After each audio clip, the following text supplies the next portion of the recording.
మీకు తెలుసా అసలు ఉత్పన్న ఏకాదశి అనే పేరు ఎలా వచ్చిందో? ఉత్పన్న ఏకాదశి అంటే కార్తీక మాసంలో వచ్చేటటువంటి కృష్ణపక్ష ఏకాదశి. ఈ ఏకాదశి అంటే శ్రీ మహావిష్ణువుకు ఎంతో ప్రీతికరమైనది. మరాసురుడు అనే రాక్షసుడు స్వర్గాన్ని ఆధీనంలోకి తీసుకుని దేవతలను త్రోవదన్నాడు. అప్పుడు దేవతలు అసురుల వేధింపులు భరించలేక శ్రీ మహావిష్ణువును శరణు కోరారు. దేవతల వినతిని ఆలకించిన శ్రీహరి మురాసురునిపై యుద్ధం ప్రారంభించారు. దీర్ఘకాలం యుద్ధం తర్వాత విశ్రాంతి కోసం బదరికాశ్రమంలోని హేమవతి అనే గుహలో యోగ నిద్రలోకి ప్రవేశించారు. శ్రీహరి నిద్రలో ఉన్నప్పుడే మురాసురుడు ఆయనను సంహరించాలనే ఉద్దేశంతో గుహలో ప్రవేశించాడు. అప్పుడు విష్ణువు శరీర భాగం నుండి ఒక దివ్య కన్య ఉద్భవించి మురాసురునితో యుద్ధం చేసి అతన్ని సంహరించింది.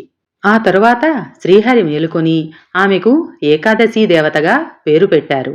శ్రీహరి ఆమెకు వరమిచ్చి ఏకాదశి రోజున ఉపవాసం చేసేవారికి పాపక్షయము, వైకుంఠ ప్రాప్తి వంటి మహాఫలితాలు కలుగుతాయని ప్రకటించారు. ఈ దివ్యశక్తి శ్రీ మహావిష్ణువు నుండి ఉద్భవించిన కారణంగా ఈ ఏకాదశిని ఉత్పన్న ఏకాదశి అని పిలుస్తారండి. ఇది కార్తీక పౌర్ణమి తరువాత వచ్చే కృష్ణపక్ష ఏకాదశి